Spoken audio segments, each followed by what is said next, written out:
Okay, I'm going to make a tutorial on the Unity template for vehicles. A long ass time ago, I made a Unity template for vehicles. Ragsy has since then greatly improved it, and Xyth is included into his project tutorial. I highly recommend you get this A20 tutorial project from Xyth because it contains all sorts of neat things and will save you tons and tons of trouble. It is already set up for 7 days to die modding. The lighting is set up. The tags are set up, everything's just set up perfectly for it. And it also comes with cool stuff like a vehicle template, an entity template, an item template, a block template, and it's just magic. You just need to have this. Otherwise, you'll be doing the same work yourself, and it takes about an hour to do. So save yourself the time and grab this template. When you do that, you just load the project, and then boom, everything, like I said, everything's already set up. So, okay, let's take a look at vehicles for a minute. Vehicles have two different sides. They have the Unity side, and then they have the XML side. Just for fun, I'm going to be looking at, I don't want the motorcycle. I'm going to want, what the hell is 4x4 at? I want the 4x4 truck. So I'm going to make this taxi drive like this 4x4 truck. Okay, so you'll see in the XML side there's some things going on. You got camera distance, camera turn rate. When you go into a vehicle, you kind of get placed in a third person mode, and you can zoom in to about 5.5 away from the center of the vehicle to about 7 out. This corresponds to blocks or meters, which is the size of a block. So you can go from 5.5 blocks to 7 blocks out. If you were to want to change this to like a first person view, you would literally do 0 and maybe like 0.1. Now you're in the first person view of the vehicle because that's the camera distance, from center. You would want to play with these numbers a little bit to actually make it go in the seat, but that's generally speaking how you'd make a first person view. Camera turn rate, sometimes you can turn and kind of look around. It turns at a rate of 0.2 meters a second to 0.35 meters a second. That's how fast it turns. So you could change this to like 10 and 20, and then you can just basically spin the camera around the car a lot. These torque values, angle max, up force, steer rate, blah blah blah blah stuff, correspond with vehicle physics. These numbers up in here, and these numbers up in here. TFB has exposed some of these numbers, not all of them, but some of these numbers to XML, and this is how you would override them. You have a bad horn sound. You could change this to the Whistling Dixie or Godzilla's Roar, whatever you might want to change it to. I don't really understand the battery section. The chassis section is just basically the important part here is the origin. This basically says, okay, everything starts at origin. They named it origin. You can name it Poopadoop, and as long as you change this to Poopadoop, you're good to go. We have the engine. Tells you the engine particles. This is going to be for like smoke and things like that. Some vehicles have smoke coming out of them when it turns on. So basically, what TFB done is they set up the game to turn on and off Unity children when things happen. So when you get into a vehicle, this defaults is off, and then when you get into the vehicle and turn the vehicle on, it basically turns on. So whatever happens inside here, which is a whole bunch of stuff, gets turned on. In other words, this is set up for smoke, by the way, so you get a little bit of smoke. And it's going to come out basically the muffler right here. Now, this vehicle doesn't have a muffler, so it's not really going to make a whole lot of sense there. That's going to annoy me. So you get in the vehicle, turns this on, you get out of the vehicle, turns this off. Smoke on, smoke off, smoke on, smoke off. And you can have it shoot out rainbows if you want. If you change the particles to rainbows instead of smoke, then it would shoot out rainbows when you turn the vehicle on. That's how you could do afterburners or who doesn't matter. It's like the world's your oyster in this case. Okay. You have how much fuel it uses, its food drain. This is a stamina usage, driving, and then turbo mode. So it uses a little bit more food usage on your player character with turbo mode.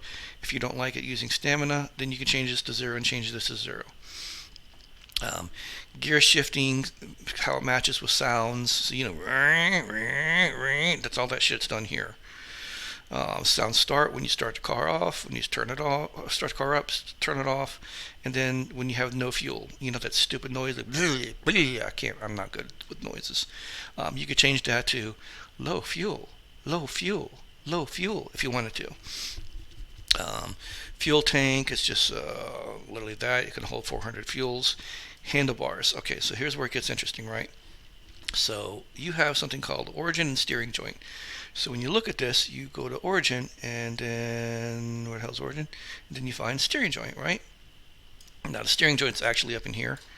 Um, but let's say I were to move it out here, right? You can see it's kind of angled a little bit. So what I'm going to do is I'm going to go ahead, I'm going to create a 3D object. Let's call it a cylinder.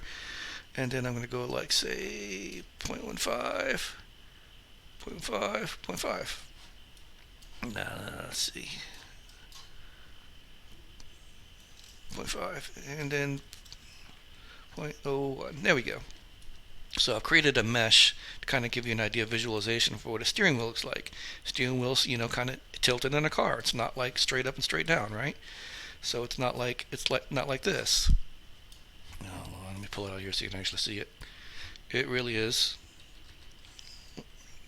like this, right? So what happens is when the player gets into the vehicle,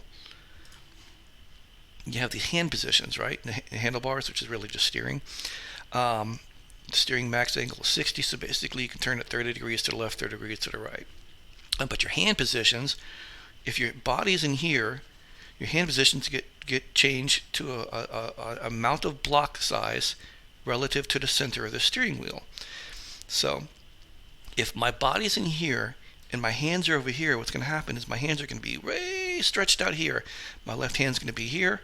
My right hand's going to be here. Really, really long arms, and my body's going to be inside the vehicle. So it's kind of kind of important to make sure the steering wheel stays inside the car, like where you actually want the hands to go, because the hands are going to go where the steering wheel goes. And as I said, this is relative to the center of the steering wheel. So my left hand is going to be along the x-axis from the center, negative 154. Negative 154 probably puts it right about here. To the right, it's going to be 0.0265. So it's going to be right over here somewhere. And then it's going to be up like over here. Actually, negative 1.54 to 1.54. Sorry, I was looking at, this is Z. It's X, Y, Z. X is left and right, Y is up and down, Z is forward and backwards. So it's going to be slightly ahead relative to the center of the wheel, also relative to the angle of the wheel. So long story short, you got to play with those numbers and make the hands look right. And just like you have to do with the seat positions, seat 0 is going to be like right about here, right? And it's relative to the center of the car. Here's the center of the car. So position is going to be 0.4, so it's going to be almost half a block over to the left. It's going to be slightly up, and then it's going to be forward, not much at all, 0.06. So forward of the vehicle like that, right? So that's how you change the seats. So that puts this guy probably sitting right about here somewhere. And the reason why most vehicle modders tint the windows is because this part is a pain in the ass. Basically, in order to set a seat up, you have to change its position, go into the game, look at it, say, oh, it's too far up or too far left, too far right, whatever. Go out of the game, move these numbers, go back into the game, look at it, move these numbers, go back into the game, look at it, and just go back and forth 1,000 times. We don't like that. It's boring. Rotation is how the person is tilted. Exit is where the person exits the vehicle at. So they have a range from they exit to the left 1.6 to the right 1.6. So basically you can exit to the left or to the right, 1.6 blocks away from the center of the vehicle. There used to be a thing where you could go up to somebody's base if they were land claim blocked, go up to their wall, park the vehicle right up against the wall, and then when you exit, you'd pop out right on the other side of their wall. That's how you could break into people's land claim block bases. But I think they fixed that. Don't really know. If they haven't fixed it, try it out. Go fuck with your friends. All right, so we have seat 0, seat 1, seat 2, and seat 3. Now, these are their names, but really seat 0 is the first seat, second seat, third seat, fourth seat. That's just a naming convention. Seat 0, seat 1, seat 2, seat 3. Okay, wheels are a little bit different. You have two different types of wheels in the Unity side. Let me go ahead and where'd I put it? There it is. Go ahead and kill that cylinder. Put steering joint back in the car. Right there, looks about good. Yeah, perfect. Okay, so you have, on the Unity side, you have two different sections. You have the mesh section and you have the physics section. The physics section is going to be basically what interacts with the world. The mesh section is going to be what shit looks like. So this one does not have a whole lot to do with this one. So in the physics section, we have these little blocks. These are the colliders that interact with the world. So if if your person comes walking up here, they could hop up here onto the hood, hop up here into the roof, hop up here into the trunk, or the boot as Ragsy would call it, and hop back down to the ground. Those are these two colliders right here. So this is where you put the colliders to interact with the world. If you want a vehicle that has a really, really long, like let's say you just wanted to just tear shit up, right? You would do that, and then boom, as your vehicle's going through the world, and it comes up to a tree right here, it's going to hit the tree, even though the visual representation, the mesh, does not hit the tree. The collider will hit the tree. So that's why you kind of make it line up the vehicle a little bit. Then you have the wheels. This is where the magic happens. So just because I have a wheel doesn't mean it actually does anything. This vehicle will still drive because this is the actual wheel that actually interacts with the world. This is the Unity wheel collider. This has all of the physics from the spring, the damper, slip values, stiffness, suspension distance, mass, radius. This is where the magic happens for the wheel, is the wheel colliders. So you kind of want to make a match up the mesh, because I can take a wheel collider and put one out here and put the other one out here, and I'm going to get a lot more stability. But again, just like with the colliders up here, if there's a tree right here, this wheel's going to hit it, right? So you don't really want to do that. You want to kind of make it match the meshes. But if for some reason you have a small vehicle, like say a shopping cart, and the wheels are really, really tiny, you want bigger wheel colliders, because it's going to just spin all over the place and fall over, because the physics wheels are very, very tiny as well if you make them match the mesh. So you would take your tiny wheels. Let's see, really, really tiny wheels. You know, this vehicle's still going to drive, because this is the wheel that counts. And you'd make the wheel collider just bigger, just to give it more stability. Alright, so that's the difference between this wheel and this wheel. This wheel is just what it looks like, right? So the game, when you look at the wheels, has something called a steering transform and a tire transform, right? The steering transform has a front left wheel steer joint, as does the tire transform, right? So what happens is it says, okay, this Unity child right here, front left wheel steer joint, let's find it right here. When I hit A and D in game, it basically does this. It transforms this Unity child to spin around along this axis, okay? That's how you get it to actually, look like it's steering in game, right? In Origin, front wheel steer joint, front left wheel joint says, okay, front left wheel joint, when in game and you're rolling, this child will spin the wheel. Make sense? Okay.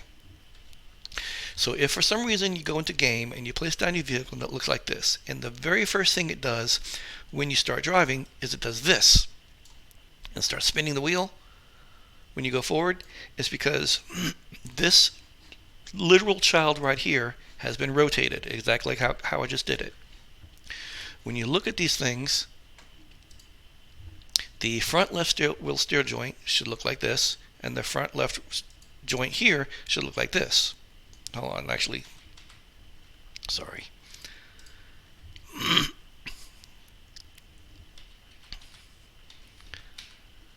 Alright. So this one is the one that spins it this way. This is the one that spins it this way. So if either of those two things are bugged out, this is what you would do. You would come in here and just literally rotate these things till they actually look good. Now, in that above scenario, where you have the car, and the second it goes in, it does like this. Well, that means when you place it, it's going to look like this. So what you would do then is you would come to the actual mesh itself and set it like this. That way it looks right when you place it, but spins correctly when you drive it. But this is already set up correctly. So that's how you would fix that. Now let's say I wanted to add some new wheels. Well, let's say this is a big rig, okay? I'm going to go ahead and take my, let's see, front left. I'm going to copy that. Front right, I'm going to copy that. I'm going to rename them. Oops. Come on. Mid.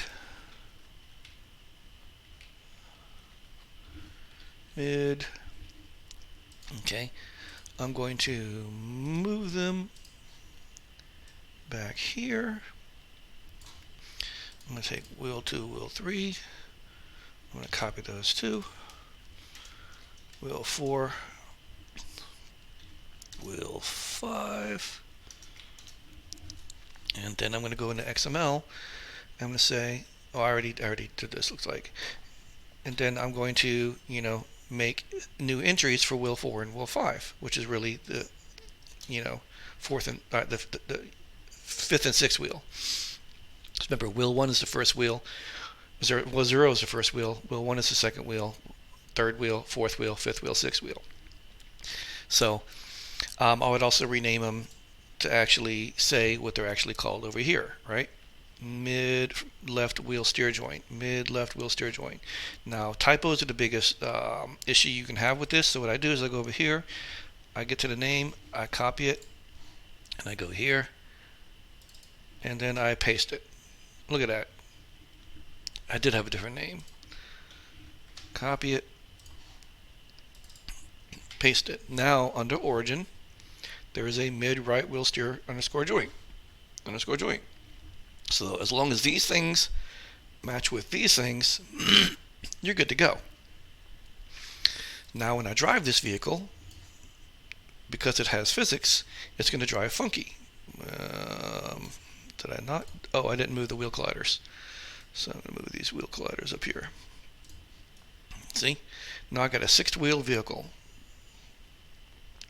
I have the physics side of it, and I have the mesh side of it. Right? So I'm going to go ahead and delete all those. I don't actually want those. I'm going to go in here, and I'm going to delete wheels 4 and 5 because I don't want those. And continue on. Okay, so we looked over steering joint. We looked at the wheel joints. Now we're going to look at the headlight. Headlight is just that. You hit F and the light comes on and off, right? Same thing as everything else. When you go into the game, it starts as off. When you hit F, it turns this child on.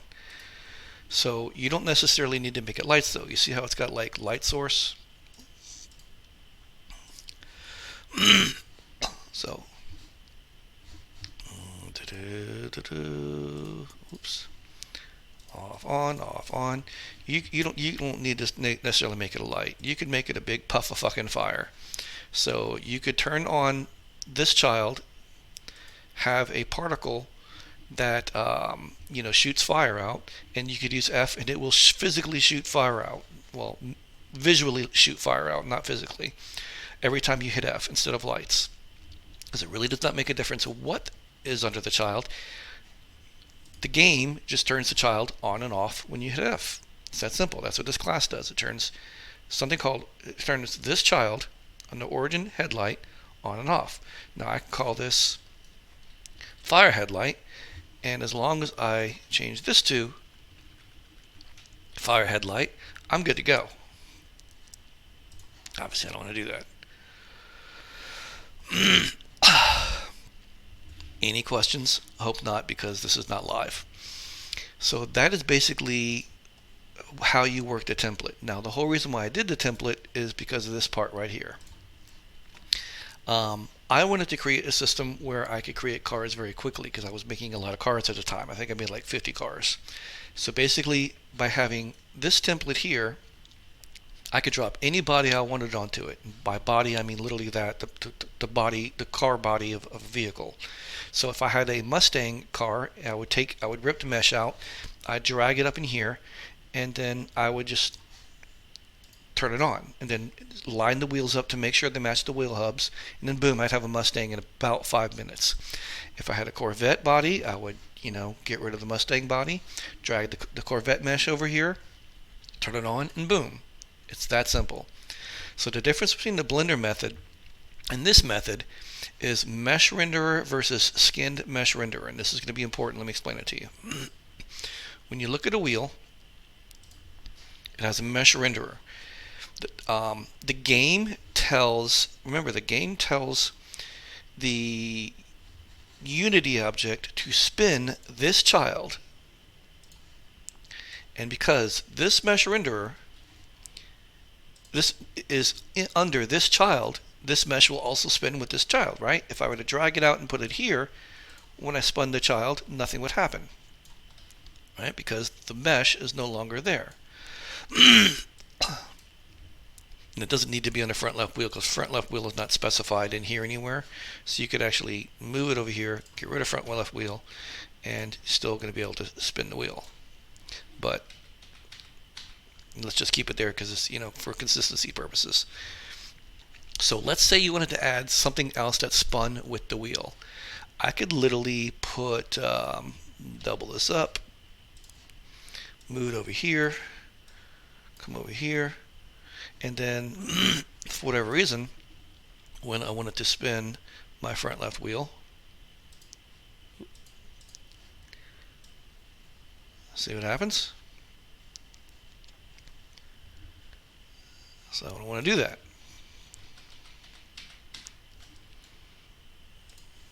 I only want this to spin. Because what's happening is this is what's spinning. And because these are children of this, they spin with it. So this, at this particular point right here, is what's spinning. So it's very, very important when you're making a vehicle to line this thing up to the closest center as the mesh as possible. So let me go ahead and separate this real quick. Okay, so when I make this, if I would have put this here, and I would put this here, when it spins, what did I fuck up? Oh, this. What did I fuck up? I fucked up something. Hold on, let me ignore that. It's a dumb exercise anyway. But long story short, you want that this front left wheel joint to be as, I'm going to click this here,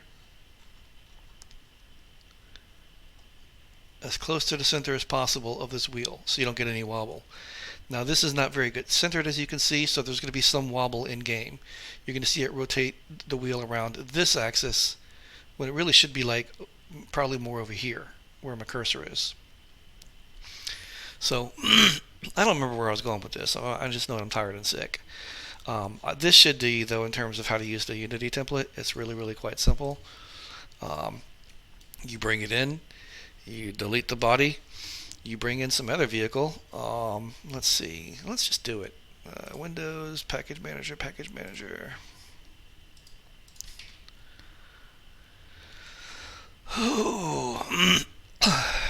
There we go, that works. Why can't I download? Okay, there we go.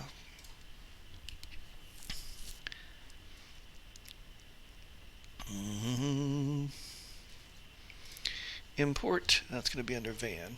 Import, right? So, I got me a van, got me a prefab. I'm going to go ahead and prep it in the scene.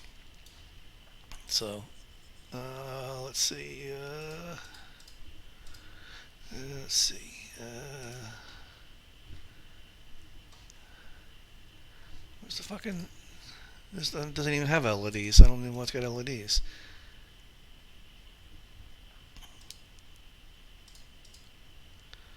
Here, let's see. Prefab unpack completely. Let's just take this one out. So this is my mesh. Now you see this van already has wheels. That's one thing you're going to need to do if you use this method is you want to find prefabs that don't have wheels, or you need to go into Blender and remove the wheels. Let's pretend these wheels aren't here, right? So you can see right now my test car, the van's a little bit small. So I'm going to go ahead and I'm going to re-enable the mesh. Oops.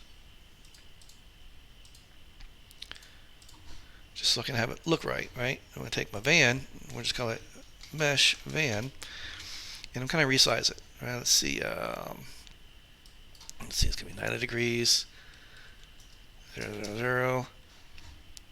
All right, let's kind of make it up here, and let's go like 1.5, 1.5, 1.5. Okay, now we're starting to talk, right? So I move it over here,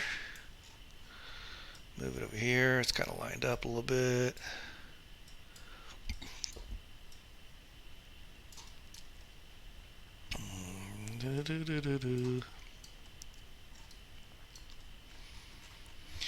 Alright, I'm going to move this into the car mesh.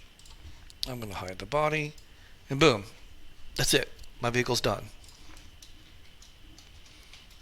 And that is why I made a vehicle template. This vehicle is, with the exception of those van wheels, which, like I said, you got to remove somehow, this vehicle is done. It's that simple. I don't have to mess with the physics. It's going to drive just like the taxi cab. All I did was just swap out this mesh